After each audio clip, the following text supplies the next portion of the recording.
అందరికి కూడా ప్రభు పేట వందనాలు తెలియజేస్తుంటున్నాం. మరో పర్యాయం ఈ విధంగా మనము సజీవులోకలో ఉంచబడటానికి దేవుడు ఇచ్చినటువంటి కృపను బట్టి ఆయన మనం స్తుతించిన వారుగా ఉంటా ఉన్నాం. ఈ యొక్క మధ్యాహ్న కాల సమయంలో ప్రభువుని ఆరాధించినటువంటి మనం అపోస్తలుడైనటువంటి పౌలు కొరింథీయులకు రాసినటువంటి మొదటి పత్రిక 11వ అధ్యాయము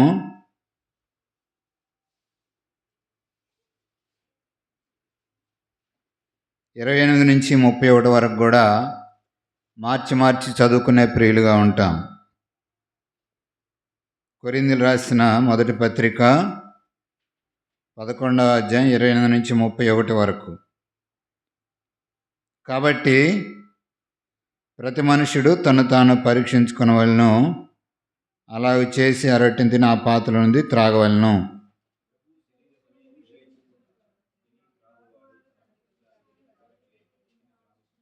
ఇందువలనే మీలో అనేకులు బలహీనులు రోగులై ఉన్నారు, చాలామంది నిద్రించున్నారు.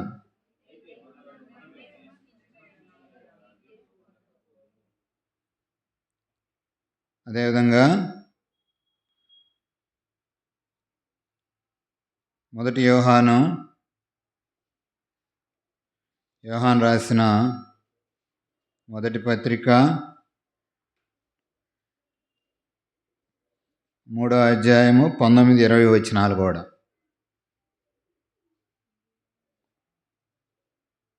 మొదటి యోహాను 3:19-20. ఇందువలన మనము సత్య సంబంధులమని ఎరుగుదుము, దేవుడు మన హృదయం కంటే అధికుడై సమస్తమును ఎరిగి ఉన్నాడు గనుక మన హృదయం ఏ విషయాల్లో మన యందు దోషారోపణ చేయను, ఆ విషయంలో ఆయన ఎదుట మన హృదయములను సమ్మతిపరుచుకుందాము. 21 కూడా. ప్రియులారా, మన హృదయం మన యందు దోషారోపణ చేయని ఎడల దేవుని ఎదుట ధైర్యము గలవారమగుదుము. అదేవిధంగా తెస్సలోనికీయులకు రాసిన మొదటి పత్రిక 1వ అధ్యాయము 11-12 వచనాలు. తెస్సలోనికీయులకు రాసిన పత్రిక 1వ అధ్యాయము 11-12. తన రాజ్యమునకును మహిమకును మిమ్మును పిలుచున్న దేవునికి తగినట్టుగా మీరు నడుచుకొనవలెనని మేము మీలో ప్రతివానిని హెచ్చరించుచు ధైర్యపరచు సాక్ష్యమిచ్చుచు తండ్రి తన బిడ్డల ఎడల నడుచుకుని రీతిగా మీలో ప్రతివాని ఎడల మేము నడుచుకుంటామని మీకు తెలియనుగాక. ప్రభు యొక్క వాక్య భాగమును దీవించి వాక్య భాగంలో ఉన్నటువంటి మర్మాలు మనం గిణుకులోకి తెచ్చునుగాక. ఇక్కడ కనుక గమనిస్తూ వచ్చిన వారు ఉన్నట్టయితే ఇక్కడ చూస్తూ వచ్చాము, ఏమంటా ఉన్నాడంటే ప్రతి మనుషుడు ఏం చేయాలా? తను తాను పరీక్ష చేసుకోవాలా, ఆత్మ విమర్శ చేసుకునేటటువంటి వ్యక్తులుగా ఉండాలి. ఇక్కడ అంటున్నాడు కదా, అక్కడ ఉన్నటువంటి తెస్సలోనిక సంగతి ఏం చెప్తా ఉన్నాడు? మీరు నడుచుకున్న వాళ్ళని మేము మీలో ప్రతివానిని హెచ్చరించుచున్నాం. కాబట్టి ఆ ప్రభు బలలో ప్రవేశించక పూర్వము దేవుడు నిన్ను నన్ను కూడా ఏం చేసేవాడుగా ఉన్నాడంటే హెచ్చరిక చేసేవాడుగా ఉంటా ఉన్నాడు. మనం చూస్తూ ఉంటాం కొన్ని ఎలక్ట్రానిక్స్ వస్తువుల దగ్గర, పెద్ద పెద్ద ట్రాన్స్ఫార్మర్స్ దగ్గర, అదేవిధంగా కొన్ని విషయాల్లో ఒక సైన్ బోర్డు ఉంటుంది కదా, ఏముంటుంది అక్కడ? డేంజర్ అనేటువంటిది ఉంటుంది కదా. ఆ డేంజర్ అనేటువంటి దాన్ని ఏం తెలియజేస్తూ ఉంటుంది? అది అడగానికి వెళ్తే ఏం జరిగింది? మనకి ప్రమాదం. కాబట్టి ఏం చేయాలి? మనం అక్కడ జాగ్రత్తగా ఉండాలి. అంత మాత్రమే కాదు, కానీ మనం రోడ్డు మీద వెళ్ళేటప్పుడు, హైవేస్ మీద వెళ్ళేటప్పుడు మనకు ముందర వర్క్ జరుగుతుంది అనుకోండి, అక్కడ ఒక సైన్ బోర్డు ఉంటుంది. ఏమని? ముందు వర్క్ జరుగుతూ ఉంది కాబట్టి మీరు టేక్ డైవర్షన్ తీసుకోవాలని చెప్పి. మనం వెళ్ళేటప్పుడు నిర్లక్ష్యంగా కనుక వెళ్తే ఏమవుతుంది? ప్రమాదానికి గురయ్యేటటువంటి వారుగా ఉంటాం. ఇక్కడ కూడా అంటా ఉన్నాడు, శిక్షావిధి ఉందంటాడు. అందుకని అన్నాడు ఏమని, మీలో చాలామంది బలహీనులైనారు, రోగులైనారు, చాలామంది నిద్రించేవారుగా ఉంటా ఉన్నారు. ఇదే విషయాన్ని మనం గమనిస్తూ వచ్చినారంటే ప్రభు యొక్క శిష్యుడిగా ఎంచబడినటువంటి వ్యక్తి, ప్రభువుతోటి ఉన్నటువంటి వ్యక్తి, ప్రభు చెప్పినటువంటి కార్యాలన్నీ చేసినటువంటి వ్యక్తి ఇందాక మనం చూస్తూ వచ్చాం. ఎవరతను? ఇష్కరియోతు యోధ. ప్రభు ఆ యొక్క సిలువకు అప్పగించక పూర్వంగానే గమనిస్తూ వచ్చినట్టు వారందరిని కూడా ఒకసారి సమకూర్చి ఆ యొక్క శరీరానికి సాదృశ్యమైనటువంటి రొట్టె, తన యొక్క రక్తానికి సాదృశ్యమైనటువంటి ద్రాక్షారసం ఇచ్చిన తర్వాత ఎక్కడ తీసుకెళ్ళబడుతూ వచ్చాడంటే చీకటిలోనికి వెళ్ళిన. అక్కడ అంటాడు సాతాను తనలోనికి ప్రవేశించినందువల్ల. తర్వాత సంఘటన మనకు తెలుసు. ఏమయ్యాడు అతను? వారందరి దగ్గరికి వెళ్తాడు. ఎక్కడికి? మతాధికారుల దగ్గరికి వెళ్ళి మొరపెట్టుకున్నాడు. ఏమని? అయ్యా, నేను నిరపరాధిని మీకు అప్పగించాను, ఈ డబ్బు ఏం చేస్తాను, మీ డబ్బు మీకు తిరిగి ఇస్తానని చెప్పినప్పుడు వాళ్ళు ఏం చేస్తారు? తన యొక్క ప్రతిపాదన తిరస్కరించిన వారు ఉన్నారు. వెంటనే ఏం చేశాడు? వెళ్ళి ఉరిపెట్టుకొని చనిపోయినటువంటి వ్యక్తి. కాబట్టి ప్రభు బలను సమీపించేటటువంటి మనం, ఆ ప్రభు బల ఏదో ఆషామాష కాదు కానీ, లేదా రోజువారీ అలవాటు కాదు కానీ, మనల్ని మనం ఏం చేయాలా? హెచ్చరిక చేసుకోవాలి, సరి చేసుకోవాలి. అందుకనే కీర్తనలు 86:5 అంటాడు, అయ్యే నీవు దయగలిగిన వాడివి, క్షమించుటకు సిద్ధ మనసు కలిగినటువంటి వాడివి కదా. కాబట్టి ఈ యొక్క మధ్యాహ్న కాల సమయంలో ప్రభు బలను సమీపించేటటువంటి మనం ఏ విధంగా ఉండాలని కోరుకుంటున్నాడంటే, అక్కడ అంటున్నాడు కదా, 1 తెస్సలోనికీయులకు రాసిన పత్రిక 1వ అధ్యాయము అక్కడ మనం చదువుకుంటూ వచ్చాం. కొన్ని అంశాలు చెప్తా ఉన్నాడు. ఏమని? తన రాజ్యమునకును మహిమకును మిమ్మల్ని పిలుచున్న దేవునికి తగినట్టుగా మీరు నడుచుకోవాలని మేము మీలో ప్రతివానిని హెచ్చరించి. అక్కడ అన్నాడు ఏదో అక్కడ ఉన్నటువంటి తెస్సలోనిక సంఘానికనే కాదు, సార్వత్రిక సంఘానికి కూడా దేవుని వాక్యం ఏం చేస్తూ ఉంటుంది? అనుక్షణం కూడా నిన్ను నన్ను కూడా హెచ్చరించేదానిగా ఉంటా ఉంటుంది. అందుకనే 1 యోహాను 3:18-19 చదువుకుంటావచ్చు. ఏమని? మన హృదయం ఏ విషయాల్లో మన యందు నిందారోపణ చేస్తుందో ఏం చేయాలా? మనము మన యొక్క అవిధేయతలన్నిటిని కూడా ఒప్పుకునేటటువంటి వ్యక్తులుగా ఉండాలి. యాకోబు జీవితం తెలుసు కదా. యాకోబు ఏం చేస్తూ వచ్చాడు? ఆ యబ్బోకు రేవు దగ్గర తన రాత్రి కాల సమయంలో అక్కడ ఒక రాయిని తలగడగ పెట్టుకున్నవాడు కొంటా ఉన్నాడు. ఆ సమయంలో కలగంటా ఉన్నాడు. భూమికి ఆకాశానికి మధ్య నిచ్చెన ఒకటి ఉంటా ఉంది.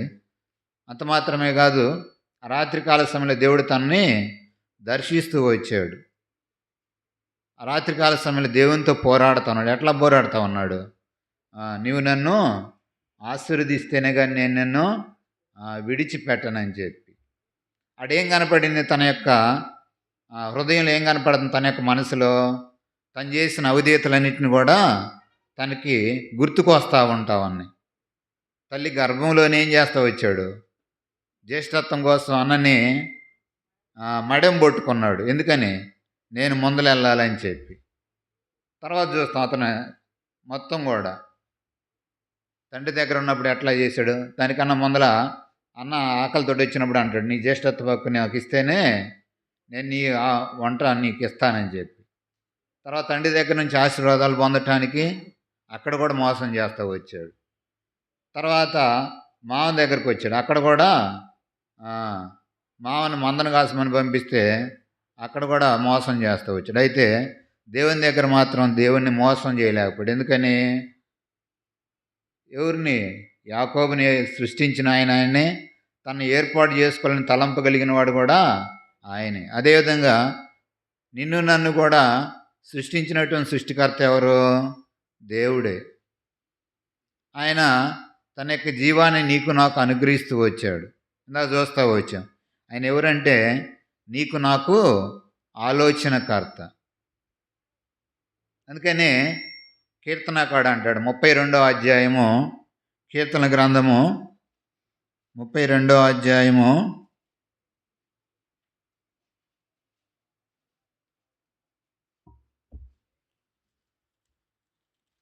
8వ వచనం. నీకు ఉపదేశం చేసేదను, నీవు నడవలసిన మార్గం నీకు బోధించదును, నీ మీద దృష్టించి నీకు ఆలోచన. ఇందా చూస్తూ వచ్చాం రెండో అంశం. ఆయన ఎవరంట? ఆలోచనకర్త. ఇదే విషయాన్ని మనం యెషయా గ్రంథం 9:9 కూడా చూడవచ్చు కదా. ఆశ్చర్యకరుడు, ఆలోచనకర్త, బలవంతుడైన దేవుడు, సమాధానానికి కర్త కదా. ఎటు చూసినట్టు అక్కడ అంటున్నాడు. కాబట్టి నీకు నాకు కూడా ఉపదేశించేవాళ్ళు ఎవరు? అనుదినము కూడా దేవుని యొక్క వాక్యము నీతోటి నాతోటి మాట్లాడుతూ ఉంటుంది. అందుకే నాడు అంటా ఉన్నాడు, తన రాజ్యమునకు మహిమకు మిమ్మును పిలిచిన వానికి మాదిరికరమైనటువంటి జీవితం జీవించాలి అని చెప్పి ఆయన ఏం చేస్తుంటాడు? అనుదినం నీకు నాకు కూడా ఆలోచనలు అనుగ్రహించేవాడు. అందుకే అంటున్నాడు ఏమని? నీకు ఉపదేశం చేసేది, నీవు నడవలసిన మార్గం నీకు బోధించదును, నీ మీద దృష్టించి నీకు ఆలోచన చెప్పేది. నాడు చూస్తాం యాకోబు తన జీవితం మొత్తాన్ని కూడా దేవుని సన్నిధిలో ఒప్పుకుంటాడు. ఒప్పుకున్న తర్వాత రాత్రికాల సమయం నుంచి అరుణోదయం, అంటే అప్పుడు తను ఒప్పుకుంటాడు దేవుని సన్నిధిలో. ఏమని? నీ పేరేందంటే నా పేరేమని చెప్తాడు? అప్పుడు కూడా చెబుతాడు ఏసేవని చెప్తాడా? చెప్పడు. ఎందుకంటే సామెతల గ్రంథం 17వ అధ్యాయం చూస్తే ఏమని? హృదయ పరిశీలకుడు యెహోవాయే. మన యొక్క అంతరింద్రియాలను గమనించేవాడు ఉంటాడు.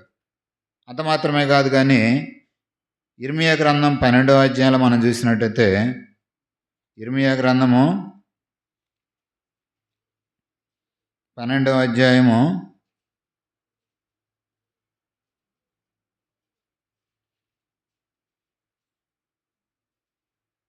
1వ వచనం. యెహోవా, నేను నీతో వాదించినప్పుడు నీవు నీతిమంతుడుగా కనబడదువు, ఆయనను న్యాయం విధించిన గురించి నేను నీతో మాట్లాడుదును, దుష్టులు తమ మార్గముల్లో వర్ధిల్లనేల.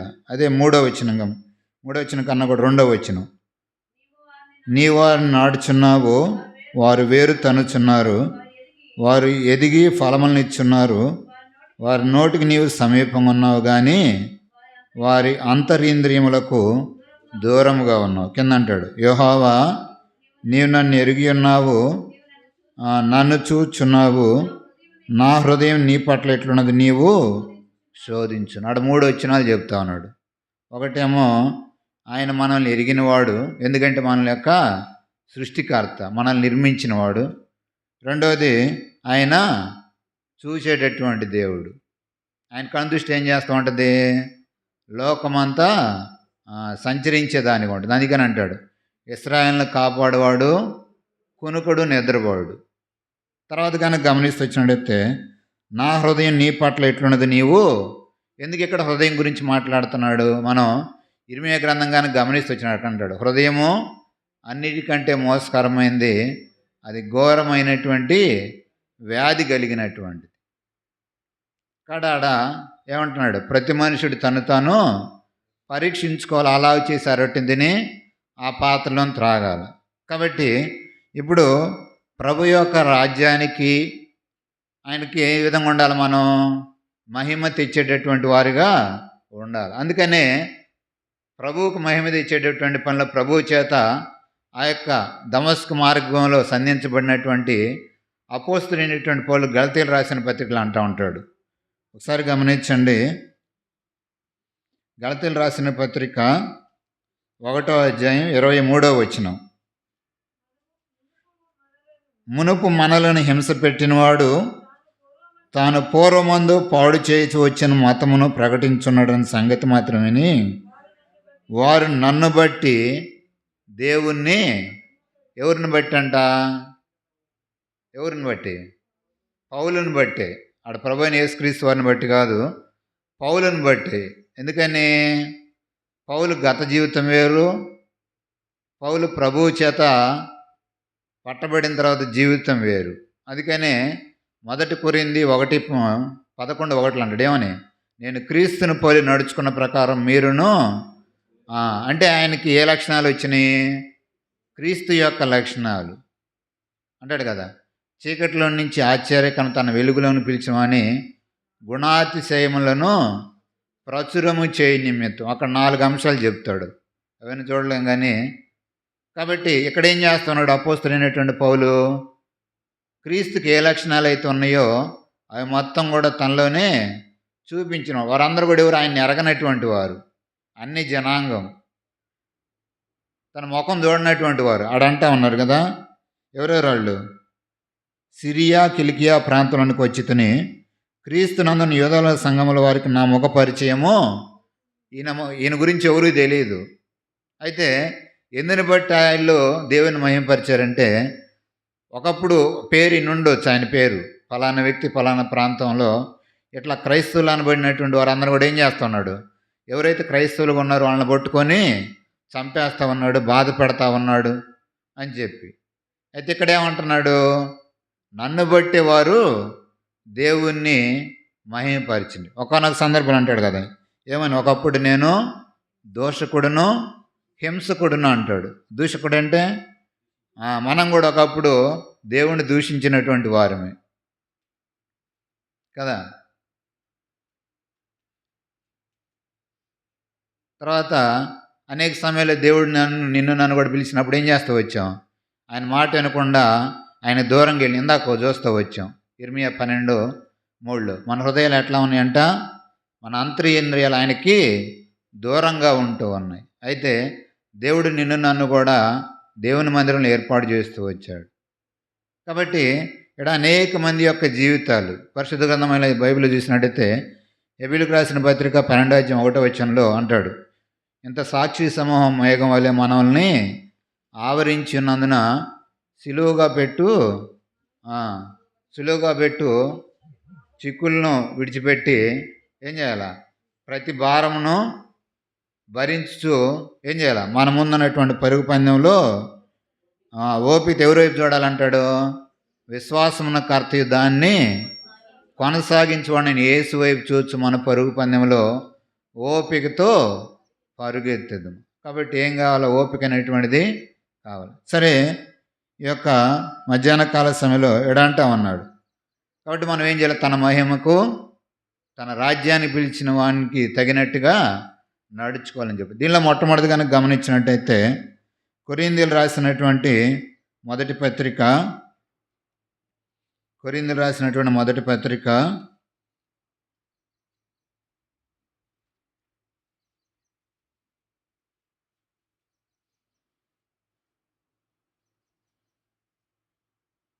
4వ అధ్యాయము 15-16 వచనాలు. క్రీస్తునందు మీకు ఉపదేశకులు 10,000 మంది ఉన్నను తండ్రులు అనేకులు లేరు. క్రీస్తు యేసునందు సువార్త ద్వారా నేను మిమ్మల్ని కంటిని గనుక మీరు నన్ను పోలి నడుచుకుని వారు ఉండవాలని మిమ్మను బతిమాలు కొంచెం. అక్కడ అంటాడు, క్రీస్తునందు మీకు ఉపదేశకులు 10,000 మంది ఉన్నను తండ్రులు అనేకులు లేరు. క్రీస్తు యేసునందు సువార్త ద్వారా నేను మిమ్మను కంటిని. కాబట్టి నీవు నేను కూడా దేని చేత రక్షించబడిన వారికి ఉన్నామంటే దేవుని యొక్క వాక్యం ద్వారానే. ఆ దేవుని యొక్క వాక్యము ఎవరో ఒక దైవ సేవకుల ద్వారా కావచ్చు, లేదా ఒక కరపత్రం ద్వారా కావచ్చు, మన చుట్టుపక్కల ఉన్నటువంటి విశ్వాసుల ద్వారా మన దగ్గర చేర్చబడుతూ వచ్చింది. దాని ద్వారా ఏం చేయబడుతూ వచ్చాం? మనం దేవుణ్ణి గుర్తెరిగిన వారు ఉన్నాం. మన జీవితాలు ఒకప్పుడు ఎట్లా ఉన్నాయి అంటే, కొరింథీయులు రాసినటువంటి 2వ పత్రికలు అంటూ ఉంటాడు. కొరింథీయులు రాసినటువంటి 2వ పత్రిక 4వ అధ్యాయము 4వ వచనం, దేవుని స్వరూపైన క్రీస్తు మహిమను కనపరచు సువార్త ప్రకాశము వారికి ప్రకాశింపకుండా నిమిత్తము ఈ యుగ సంబంధమైన దేవత అవిశ్వాసులైన వారి మనోనేత్రాలకు గురుడ్డితనమును కలుగు చేసిన. తర్వాత అంధకారములో నుండి వెలుగు ప్రకాశించునుగాక అని పలికిన దేవుడే తన మహిమను గురించిన జ్ఞానం యేసుక్రీస్తును వెల్లడిపరచుటకు మా హృదయములలో ప్రకాశించెను. తర్వాత అంటాడు, ఇదే విషయాన్ని ఎఫెసీయులు రాసిన పత్రిక 2వ అధ్యాయం మనం చూస్తాం. మనం ఏం చేయబడుతూ వచ్చిన వారికి ఉన్నామంట? 1వ అధ్యాయము 17వ వచనం, మరియు మీ మనోనేత్రములు వెలిగింపబడినందున ఆయన మిమ్మల్ని పిలిచిన పిలుపు వలన నిరీక్షణ ఎట్టిదో. ఇప్పుడు ఆయన మనల్ని పిలిచిన వాడుగా ఉన్నాడు, మనల్ని వెలిగించిన వాడుగా ఉన్నాడు. అడంటా ఉన్నాడు ఏం చేయాలంటే ఆయనకు తగినట్టుగా నడుచుకోవాలి, నిరీక్షణ కలిగి ఉండాలి. అబ్రహాం జీవితం చూస్తాం మనం. హెబ్రీలు రాసిన పత్రిక 11వ అధ్యాయం. ఆయన దేని కొరకు ఎదురు చూసిన వాడుకున్నాడంట? పునాదులు గల ఆ పట్టణం కొరకు ఎదురు చూసినటువంటి వ్యక్తిగా ఉన్నాడు. అక్కడ అనేక మంది గురించి మాట్లాడినటువంటి వాడుగా ఉంటాడు. పునాదులు కలిగినటువంటి ఆ పట్టణం కోసం నీవు నేను కూడా ఆ పునాదులు గల పట్టణంలోకి ప్రవేశించాలంటే ఏం చేయాలా? అందుకని ప్రకటన గ్రంథము 22వ అధ్యాయంలో ఒక మాట అంటాడు. ఏమని? ప్రకటన గ్రంథము 22వ అధ్యాయం చివరిలో ఉంటుంది, 14వ వచనం. జీవవృక్షమును హక్కు గలవారై గుమ్మముల గుండా ఆ పట్టణంలోనికి ప్రవేశించినట్టు తమ వస్త్రములను ఉదుకు కొనువారు ధన్యులు. కాబట్టి ఇక్కడ వస్త్రాల బదులు ఏం చేయాలి? మన యొక్క హృదయాలను మనం సమ్మతిపరుచుకునేవారు ఉండాలి. మన హృదయాల్లో ఉన్నటువంటి అవిధేయతలను బట్టి, శరీరాన్ని బట్టి అనేక సమయాల్లో పడిపోయేటటువంటి పరిస్థితి. అది బట్టి అంటున్నాడు ఏం చేయాలి? వారి యొక్క వస్త్రాలని ఉతుక్కోవాలి. ఆ యాకోబు గురించి మనం ఇందాక మాట్లాడుకుంటూ వచ్చాం. యాకోబు ఏం చేస్తూ వచ్చాడు? వారిలో ఉన్నటువంటి అన్ని దేవత సంబంధమైనటువంటి మొత్తాన్ని కూడా మార్చివేస్తూ వచ్చాడు. తను గుర్తెరిగాడు, తన కుటుంబంలో ఉన్నటువంటి వారందరిని కూడా మార్చడానికి సిద్ధపడినటువంటి వ్యక్తిగా ఉన్నాడు.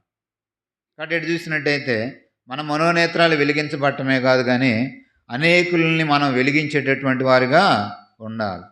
మనకు తెలుసు మత్తయి సువార్త 5వ అధ్యాయంలో ఆడ కొండ మీద ఉన్నటువంటి పట్టణం ఏమై ఉంటుంది? అది మరుగై ఉండనేరదు. కొండ మీద ఉన్న పట్టణం ఏం చేస్తుంది? మనం పొలంలో ఉన్నప్పుడు ఏమవుతుంది? ఎత్తైంది మొత్తం కూడా మనకి కనిపిస్తూనే ఉంటుంది. కాబట్టి దేవుని చేత రక్షించబడినటువంటి మనం కూడా ఏముండాలంటే జీవజ్యోతుల వలె ఉండాలంటాడు. అంటే ఇటు చూసినట్టయితే మొట్టమొదటిసారిగా అడంటా ఉన్నాడు ఏమని? ఆయనకు తగినట్టుగా మనం ఆయన్ని పోలి నడుచుకోవాలి. ఇదే విషయాన్ని చూసినట్టయితే ఇదే గలతీయులు రాసిన పత్రిక 4వ అధ్యాయము, గలతీయులకు రాసిన పత్రిక 4వ అధ్యాయం 19వ వచనం. క్రీస్తు స్వరూపము మీ అందేర్పడు వరకు మీ విషయమై మరలా నాకు ప్రసవ వేదన కలుగుచున్నది అని అంటారు. నా పిల్లలారా, పిల్లలంటే ఎవరు? మనమే. అందుకనే 1 యోహాను రాసిన పత్రిక 2వ అధ్యాయం 1వ వచనం అంటారు. ఏమంటాడు? నా పిల్లలారా, మీరు పాపము చేయకున్నట్లు మీకు రాయిచున్నాను. ఎవడైనా పాపం చేసిన నీతిమంతుడైన యేసుక్రీస్తును ఉత్తరవాది ఎక్కడున్నాడంట? తండ్రి వద్ద మానుకున్నాడు. కాబట్టి మనమందరం కూడా ఎవరంట? ఆయన యొక్క కుమారులం, కుమార్తెమే, చిన్న పిల్లలమే. కాబట్టి ఒకవేళ మనం కనుక అవిధేయులం అనేటైతే దేవుడు ఏం చేస్తున్నాడు? ప్రభువైన యేసుక్రీస్తు వారు దేవుని కుడిపార్శ్వన కూర్చొని ఆయన ఎప్పుడు కూడా నిరంతరము మీకు మనందరి కొరకు ఏం చేస్తున్నాడు? విజ్ఞాపనకర్తగా ఉన్నాడు. విజ్ఞాపన చేసేటటువంటి వాడుగా ఉన్నాడు. కాబట్టి అక్కడ చూసినట్టయితే మొట్టమొదటిది ఆయనకి తగినటువంటి వారుగా మనం నడుచుకునే వారుగా ఉండాలి. కొంతమంది చూస్తూ వచ్చాం, ప్రభువుని గుర్తెరిగినప్పటికి కూడా వారు ఏం చేస్తూ వచ్చారు? లోకాన్ని విడిచి వెళ్ళినటువంటి వ్యక్తులుగా ఉన్నారు. వారి గురించి మాట్లాడుతూ అపోస్తలుడైనటువంటి పౌలు తిమోతి రాసినటువంటి 1వ పత్రిక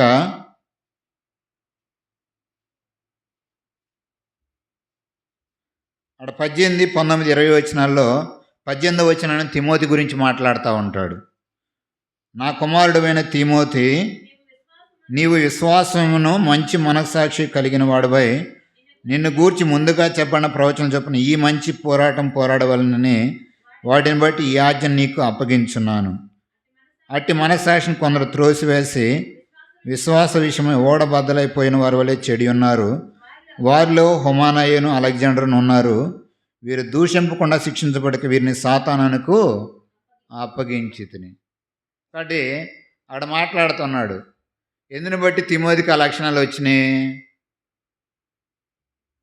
వారి యొక్క తల్లిదండ్రులు కూడా విశ్వాసులే. వారి యొక్క అమ్మమైనటువంటి ఆడ గమనించండి, ఎక్కడ ఉంటుంది అది?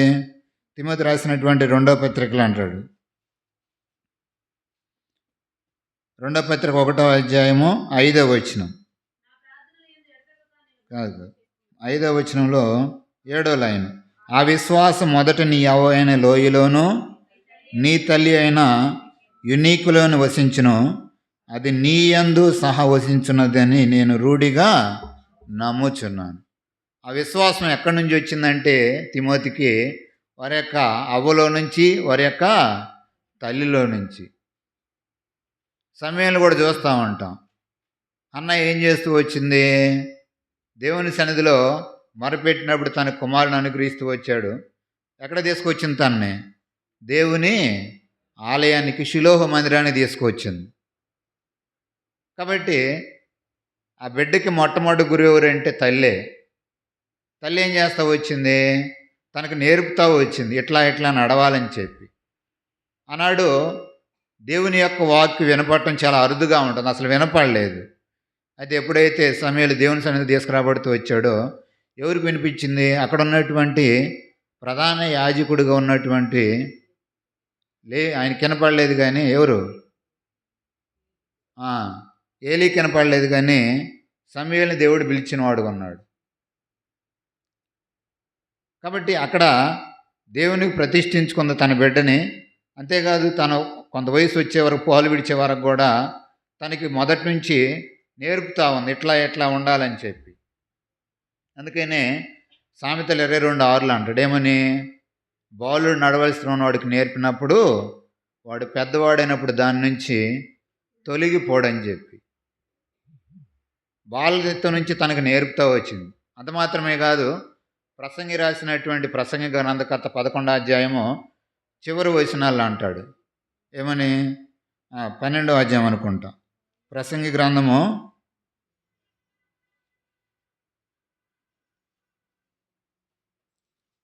12వ అధ్యాయం మొదటి వచనం.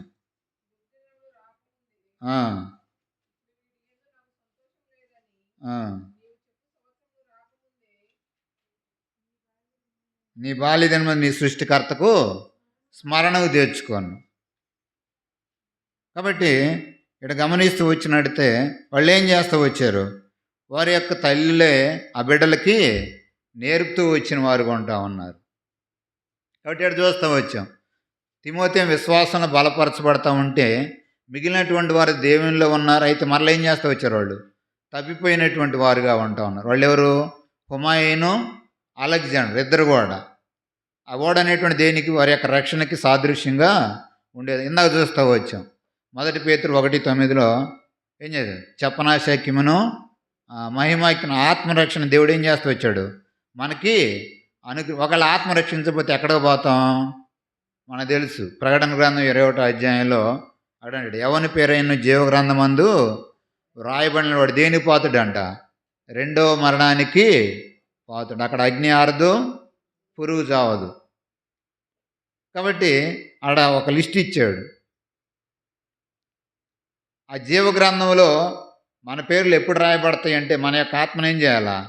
మనము కాపాడుకునేటువంటి వారుగా ఉండాలి. అందుకని ఇందాక చూస్తూ వచ్చు, హెబ్రీయులకు రాసిన పత్రిక 12:1 చూస్తూ వచ్చాను. అది ఏం చేయాలా? మన యొక్క రక్షణని మనం కొనసాగించుకునేటటువంటి వారుగా ఉండాలి. ఎఫెసీయులకు రాసిన పత్రికలో అక్కడ పౌలు అంటాడు కదా ఏమని? వెనుకున్న వాటిని మరిచి ముందున్న వాటి కొరకే వేగిరపడుచున్నాను. ముందేముంది? ఇందాక చూసుకుంటూ వచ్చాం. అబ్రహాం అయితే ఆ పునాదులు గల పట్టణం కోసం ఎదురు చూస్తూ వచ్చాడు. పౌలు కూడా ఆ పట్టణం కోసం ఎదురు చూసిన వాడు ఉంటా ఉన్నాడు. ఇంకా అంటాడు, తిమోతి గురించి మాట్లాడుకుంటే అక్కడ అంటాడు కదా, మంచి పోరాటము పోరాడితే. ఆయనకేమొచ్చిందంట? నీతి కిరీటం వచ్చింది. కింద అంటే నాకే కాదు, ప్రభు యొక్క ప్రత్యక్ష దినమందు ఇట్టి స్థితిలో ఎవరైతే ఉన్నారో వాళ్ళందరూ కూడా దేవుడు ఏం చేస్తాడు? ఆ కిరీటాన్ని నీకు నాకు కూడా అనుగ్రహించేవాడు ఉంటాడని చెప్తాడు. కాబట్టి మొట్టమొదటిగా గమనించుతున్నట్టయితే మనము ఏం చేయాలా? ఆయన్ని పోలి నడుచుకునేటటువంటి వారుగా ఉండాలి. రెండోది కనుక గమనిస్తూ వచ్చినట్టయితే తిమోతి రాసినటువంటి మొదటి పత్రిక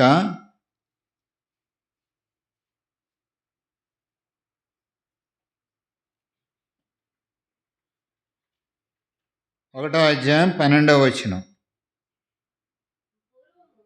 పూర్వము దోషకుడును హింసకుడును హానికరుడైన నన్ను తన పరిచర్యకు నియమించి నమ్మకమైన వానికి ఎంచినందుకు నన్ను బలపరిచిన మన ప్రభువైన క్రీస్తు యేసుకు కృతజ్ఞుడినై ఉన్నాను.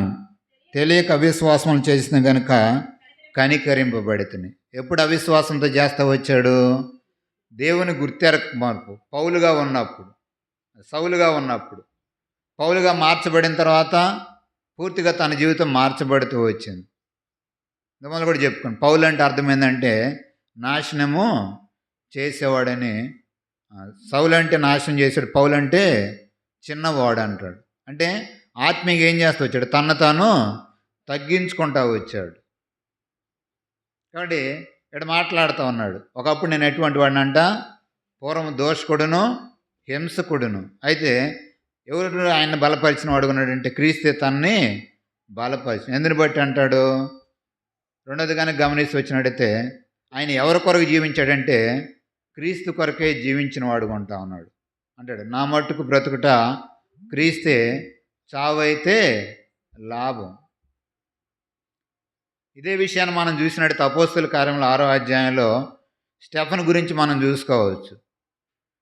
వారందరి దగ్గర తీసుకురాబడినప్పుడు స్టెఫన్ ఏం చేస్తున్నాడు? అక్కడ ఉన్నటువంటి అధికారుల వైపు తను నవ్వుతో వారి వైపు చూస్తాను. చనిపోవడానికి సిద్ధంగా ఉన్నప్పటికి కూడా స్టెఫన్ ఏం చేస్తున్నాడు? అక్కడ గమనించండి, ఎఫెసీయులకు రాసిన పత్రిక అపోస్తలుల కార్యములు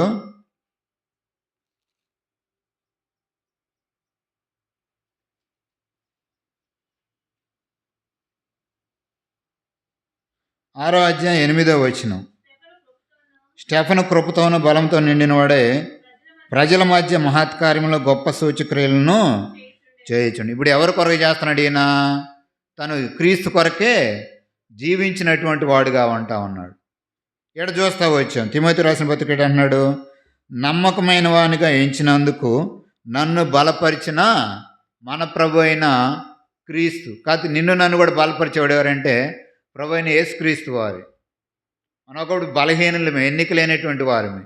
అయితే దేవుడు ఏం చేస్తాడు? కేవలం తన యొక్క కృప చొప్పున నిన్ను నన్ను కూడా ఏర్పాటు చేసుకుంటూ వచ్చాడు, తన సన్నిధిలో ఉంచాడు, తన యొక్క పని పరిచర్యకు వాడుకుంటా ఉన్నాడు. పరిచర్య అంటే ఏదో వాక్యం చేయడం ఇంకోటి కాదు. మందిరంలో పనిచేసినా కానీ పరిచర్య. అడిద్దరం చూస్తాం. ప్రభు యేసుక్రీస్తు వారు బేతనీకి వెళ్ళినప్పుడు వారిద్దరు ఏం చేస్తున్నారు? అక్క చెల్లెల్లో ఒక ఆమెమో విస్తారమైన పనులు పెట్టుకో ఉంటుంది, ఇంకొక ఆమెమో ప్రభు యొక్క పాదాలు చెంతపోయి ఉంటుంది. అప్పుడు అంటాడు ఏమని? మార్త నువ్వు విస్తారమైన పనులు ఆమె ఆలోచన ఏంది? రాక ప్రభు అయినటువంటి యేసుక్రీస్తు వారు మా ఇంటికి వచ్చారు కాబట్టి ఆమె ఏం చేసింది? అత్యుత్సాహంతో అనేక రకాలైనటువంటి వంటలను సిద్ధం చేస్తూ ఉంది. అవన్నీ ఏంటివి? తాత్కాలికమైనటువంటివి. అక్కడ సమరీ స్త్రీని చూస్తాం. సమరీ స్త్రీ ఏం చేస్తూ వచ్చింది? ఆమె నీటి దగ్గరకు వచ్చినప్పుడు ప్రభువైన యేసుక్రీస్తుని నేను ఇచ్చిన నీళ్ళు తాగుడు ఎప్పటికి కూడా దప్పిగొండ అంటాడు. అక్కడ కూడా తను ఏం చేసింది? ఉత్తమైన దాన్ని ఎన్నుకుంది. అయ్యా ఆ జీవజలం నాకు కూడా ఇవ్వని చెప్పింది. ఇక్కడ కూడా మరి ఏం చేసింది? ఉత్తమైన దాన్ని ఎన్నుకుంది. ఎందుకని? ఆయన దయగలిగిన వాడు, ఉత్తముడని రుచి చూచి తెలుసుకొనటం. కాబట్టి ఇటు చూసినట్టయితే వీరిద్దరు కూడా ఇంకో సందర్భంలో తిమోతిని అంటాడు, నా కుమారుడు క్రీస్తు యేసునందు చేత కృప చేత నువ్వు బలవంతుడువు కమ్ము అంటాడు. ఎందుని బట్టి? వీళ్ళు ముగ్గురు కూడా విశ్వాస జీవితంలో కొనసాగించినటువంటి వ్యక్తులే. స్టెఫన్ చనిపోయేటప్పుడు కూడా ఏమంటాడు? నవ్వుతా చనిపోతాడు. ఇదే విషయాన్ని మనం చూసినట్టయితే ఇదే అపోస్తలుల కార్యంలో 7వ అధ్యాయము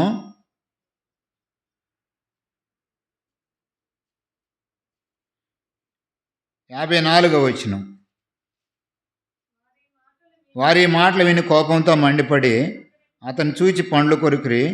అయితే అతడు పరిశుద్ధాత్మతో నిండుకున్నవాడు ఆకాశం వైపు తేరి చూసి దేవుని మహిమను, యేసు దేవుని కుడిపార్శ్వమందు నిలిచి ఉండటం చూచి ఆకాశం తెరవబడేట మనిషి కుమారుడు దేవుని కుడిపార్శ్వమందు నిలిచి ఉండటయో చూచున్నానని చెప్పాను. అప్పుడు వారు పెద్ద కేకలు వేసి చెవులు మూసుకుని ఏకముగా అతని మీద పడి పట్నం వెలుపుకి అతన్ని వెళ్ళగొట్టి రాళ్ళు రువి చంపిరి. సాక్షులు సౌలు అని ఒక యవ్వనుని పాదముల యొద్ద తమ వస్త్రములు పెట్టిరి. కింద అంటాడు, ప్రభువును గురించి మార్పెట్టి చేసు ప్రభా నా ఆత్మను చేర్చుకుని స్టెఫను పలుచుకుని వారు అతన్ని రాళ్లతో కొట్టిరి. ఇప్పుడు ఇతను ఆడ 6వ అధ్యాయంలో చూస్తూ వచ్చాం. ఏం చేస్తూ వచ్చాడు? దేవుని యొక్క వాక్యాన్ని ప్రకటిస్తూ వస్తున్నాడు. ఎట్లా? కృపతోనూ బలంతో నిండినవాడే ప్రజల మధ్య మహత్కార్యములు గొప్ప సూచక్రియలను చేయుచుండెను. ఏడకొచ్చేసరికి అదే జనాంగం గురించి 51లో ఏమంటా ఉంటాడు? ముష్కరులారా హృదయములను చెవులను దేవుని వాక్యమునకు లోబరచిన వాళ్ళని వారలారా. ఒక సందర్భంలోనేమో దేవుని కార్యాలు చేస్తా ఉన్నాడు, దేవుని వాక్యాన్ని ప్రకటిస్తూ ఉన్నాడు. రెండో వైపు ఏమో దేవుని యొక్క వాక్యానికి లోబడని ప్రజల వైపు వాళ్ళని ఏం చేస్తున్నాడు? వారి గురించి మాట్లాడుతూ ఉన్నాడు. ఇప్పుడు కూడా చూస్తూ ఉంటాం అనేక సందర్భాల్లో అనేక ప్రాంతాల్లో సువార్తకు వెళ్ళినటువంటి పరిస్థితులు ఏం చేస్తున్నారు? వాళ్ళు దైవ సేవకుల్ని దూషించటం, ఇంకా వారు తీసుకెళ్ళినటువంటి పరిశుద్ధ గ్రంథాలను తగలబెట్టడం అనేక రకాలుగా జరుగుతూ ఉన్నాయి. రీసెంట్గా మా దగ్గరలో బొద్దుకొరపాడు అనేటువంటి గ్రామంలో ఒక దైవ సేవకుడు పరిచర్య ముగించిన వాళ్ళు, స్థానిక మందిరమే, అక్కడ నుంచి తాళ్ళూరు వస్తూ ఉన్నాడు. ఆ ఊర్లో ఉన్నటువంటి కొంతమంది ఏం చేసి వచ్చారు? ఆ రాత్రికాల సమయంలో ఆ ఊరి గవిన్ దగ్గర ఉండి ఆయన్ని కొట్టినటువంటి సందర్భం. అక్కడ స్థానికంగా ఉన్నటువంటి మందిరంలో తను కోట ముగించుకొని వస్తూ ఉన్నాడు. అందుకని అంటాడు కదా, సిలువను గూర్చిన వారితో నశించున్న వారికి వెరితనం ఉంది, కానీ రక్షించబడిచిన మనకైతే దేవుని యొక్క శక్తి. ఇక్కడ దేవుని శక్తిని గుర్తెడిగాడు కాబట్టి స్టెఫను ఏం చేస్తున్నాడు? ఆయన వాక్యాన్ని ప్రకటించిన వాడు కొంటా ఉన్నాడు. తర్వాత జనాలు నశించిపోవడం ఇష్టం లేక మరలా వారిని హెచ్చరించినటువంటి వాడుగా ఉంటా ఉన్నాడు. చివరికి తను చనిపోతున్నటువంటి సందర్భంలో కూడా ఏం చేస్తున్నాడు? నవ్వుతా చనిపోయినటువంటి వ్యక్తి. అక్కడ దేవుని యొక్క ఆత్మ తన మీదకి ఆడంటాడు. ప్రభువైన యేసుక్రీస్తు వారు కూడా ఏం చేస్తూ వచ్చాడు? లేచి నిల్చున్నటువంటి వ్యక్తి, తనని ఆహ్వానిస్తున్నటువంటి వ్యక్తిగా కనపడతా ఉన్నాడు. మన యొక్క ఆధ్యాత్మిక జీవితంలో మన యొక్క పరిస్థితి అట్లా ఉంటాం. అనేక సమయాలు ఏం చేస్తూ ఉంటాం? దేవుని యొక్క పనికి తప్పించుకునేటటువంటి వారుగా ఉంటాం. అందుకని ఫిలిప్పీలకు రాసిన పత్రికలో అంటాడు కదా, ఏమని? అందరూ తమ సొంత కార్యములనే చూచుకొనుచున్నారు, యేసుక్రీస్తు కార్యములను ఎవరినో చూడట్లేదని ఫిలిప్పీలకు రాసిన పత్రిక 3వ అధ్యాయంలో మాట్లాడేవాడుగా ఉంటాడు. ఇటు చూసినట్టయితే ఇంకా అనేక సందర్భాల్లో పౌలు అంటాడు,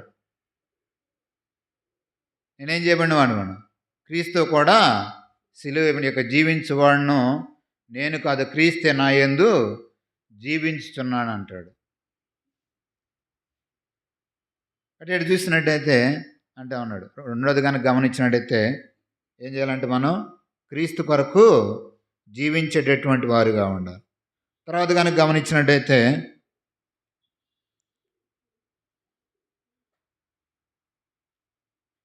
ఎఫెసీయులకు రాసిన పత్రిక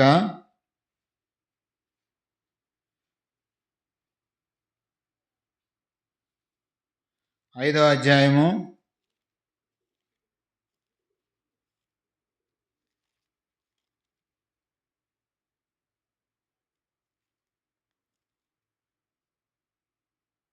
1వ వచనం, కావున మీరు ప్రియులైన పిల్లల వలె దేవుని పోలి నడుచుకుని. అక్కడేమంటున్నాడు? క్రీస్తు మిమ్మల్ని ప్రేమించి పరిమళ వాసన గుండుటకు మన కొరకు తను దేవునికి అర్పణముగాను బలిగాను అప్పగించుకుని అలాగనే మీరును ప్రేమ కలిగి నడుచుకోండి. 3వది కనుక గమనించండి, అక్కడ అంటా ఉన్నాడు ఆయన ఎట్లా నడుచుకుంటున్నాడు? మనల్ని ప్రేమించిన వాడుగా ఉంటా ఉన్నాడు. మనమైతే ప్రభువైన యేసుక్రీస్తు వారిని ప్రేమించలేదు, కానీ ఆయనే మొదట మనలను ప్రేమించెను. ఆ విషయాన్ని మనం 1 యోహాను 4వ అధ్యాయంలో చూస్తాం. దేవుడు ఏమై అన్నాడంట? ప్రేమ స్వరూపే అన్నాడు. అంత మాత్రమే కదా అక్కడే అంటుంటాడు. ఏమని ఒకసారి గమనించండి.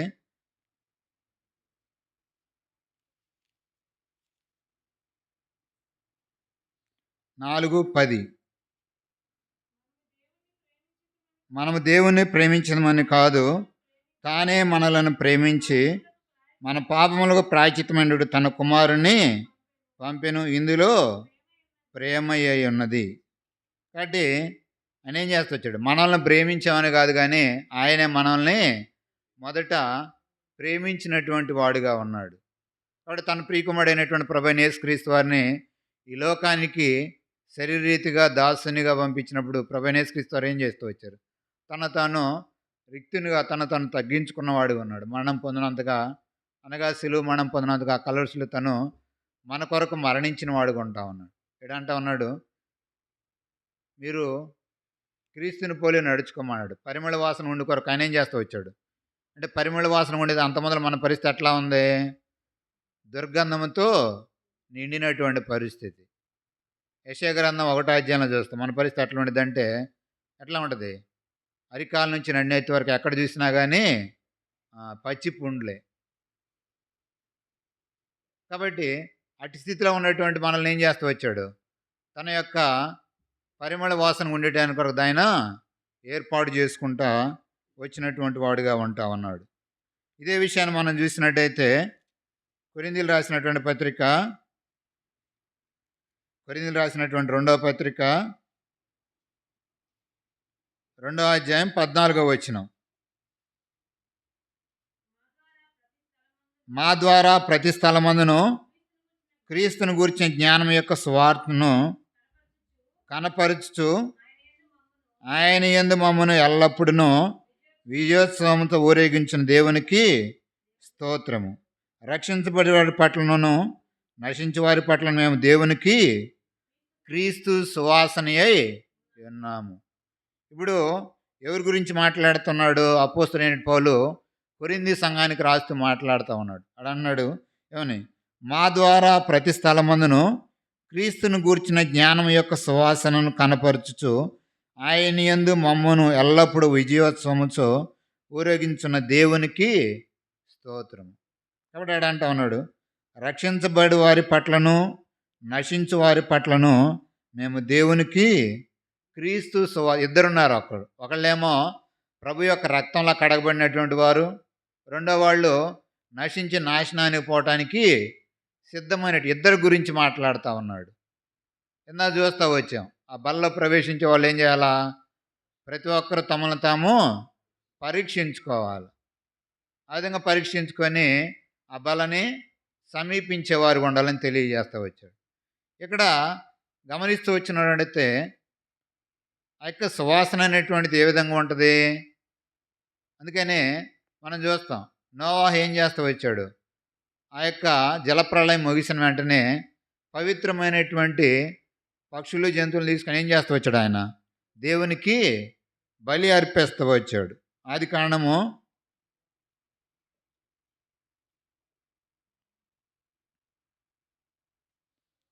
8వ అధ్యాయం 20వ వచనం.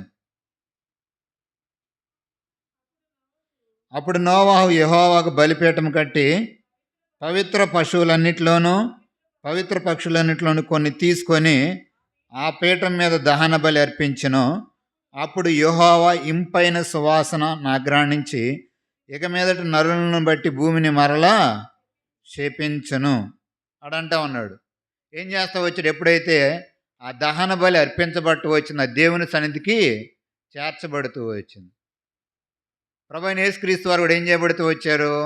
ఆ కల్వరి శిలువలో ఆ యొక్క శిలువ మీద దహన బలిగా నీ కొరకు నా కొరకు కూడా తన యొక్క ప్రాణాలని అర్పించుకుంటూ వచ్చాడు.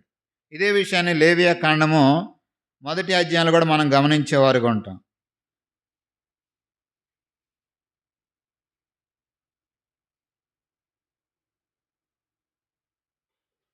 9వ వచనం. దాని అంతరములను కాళ్ళ నీళ్లతో కడగవలను, అది యెహోవాకు ఇంపైన సువాసన గల దహన బలి ఎగినట్లు యాజకుడు దాన్ని అంతా బలిపీఠం మీద దహింపవలెను. కాబట్టి ఆయన కూడా ఏం చేస్తూ వచ్చాడు? దహన బలిగా ఆ యొక్క కలవరిశిలో అర్పించబడుతూ వచ్చిన వాడు ఉంటా ఉన్నాడు. ఇక్కడ చూస్తా వచ్చాం. మన యొక్క పరిస్థితి ఎటువంటిదంటే, మన హృదయం దుర్గంతో నిండినటువంటిది. మన యొక్క హృదయం అనేటువంటిది పాపంతో చెడినటువంటి దాన్ని. అటువంటి దాన్ని దేవుడు నీకు నాకు ఆ దుర్గంధం అనేటువంటి తీసివేసి ఏం చేస్తూ వచ్చాడు? నిన్ను నన్ను కూడా ఆయన పరిమళ వాసనగా ఏర్పాటు చేస్తూ వచ్చాడు. ఆ పరిమళ వాసన ఉన్నటువంటి నీవు నేను కూడా ఏం చేయాలా? అనేకులకి ఆ యొక్క వాసన ఏం చేయాలా? ఇచ్చేటటువంటి వారు, తెలియపరిచేటటువంటి వారుగా ఉండాలి. అందుకనే ఇక్కడ మాట్లాడుతున్నాడు కొరింథీయులకు రాసిన పత్రిక 2వ అధ్యాయంలో, రక్షించబడిన వారికి నశించబడినటువంటి వారికి మేము ఎట్లా ఉన్నాం? క్రీస్తు సువాసన అయి ఉన్నామని అపోస్తుడైనటువంటి పౌలు తెలియజేస్తూ ఉంటాను. కాబట్టి మధ్యాహ్న కాల సమయంలో బలాన్ని ప్రవేశించేటటువంటి మనం చూస్తూ వచ్చాం. మొదటి తెస్సలోనికి రాసిన పత్రిక 1వ అధ్యాయంలో ఏమంటాడు? తన రాజ్యమునకు మహిమనకు పిలిచిన దేవునికి తగినట్లేం చేయాలా? మనం నడుచుకునేటటువంటి వారు. మొట్టమొదటి కనుక గమనించితే ఆయన్ని పోలి నడుచుకోవాలి. రెండోది ఆయన కొరకు ఏం చేయాలి? మనం జీవించేవారుగా ఉండాలి. మూడోది కనుక గమనించినట్లయితే పరిమళ వాసనగా ఉండేటటువంటి వారుగా ఉండాలి. చివరిగా కీర్తనల గ్రంథం 139వ అధ్యాయము, కీర్తనల గ్రంథం 139వ అధ్యాయము 23-24. దేవా, నన్ను పరిశోధించి నా హృదయం తెలుసుకొనుము, నన్ను పరీక్షించి నా ఆలోచన తెలుసుకొనుము. నీకు ఆయాస్కరమైన మార్గం నా ఉన్నదేమో చూడము, నిత్య మార్గము నన్ను నడిపింపు.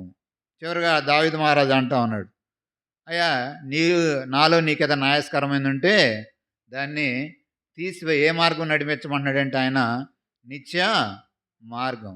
ఎందుకంటే ఆయన నీకు నాకు రక్షకుడుగా ఉంటా ఉన్నాడు. నీకు నాకు నిత్య రక్షణకి కారణమైనటువంటి వాడుగా ఉంటా ఉన్నాడు. అందుకనే హెబ్రీయులకు రాసిన పత్రిక, చివరికి హెబ్రీయులకు రాసిన పత్రిక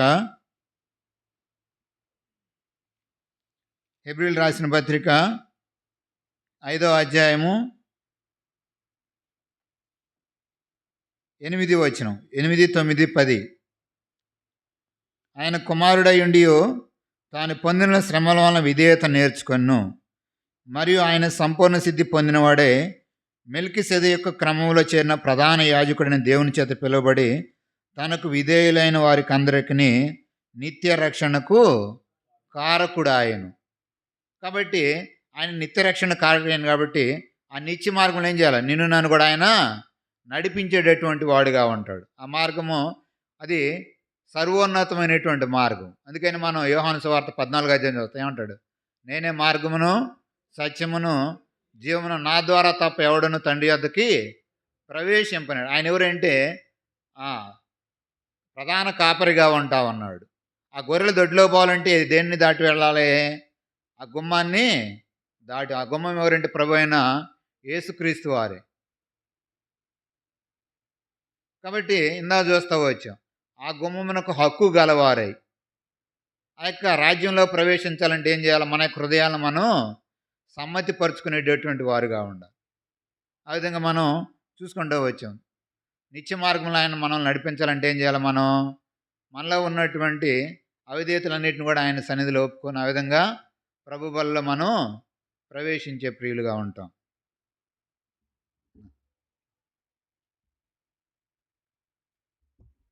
మోకరించండి, ప్రార్థన. అందరూ మోకాళ్ళు మీద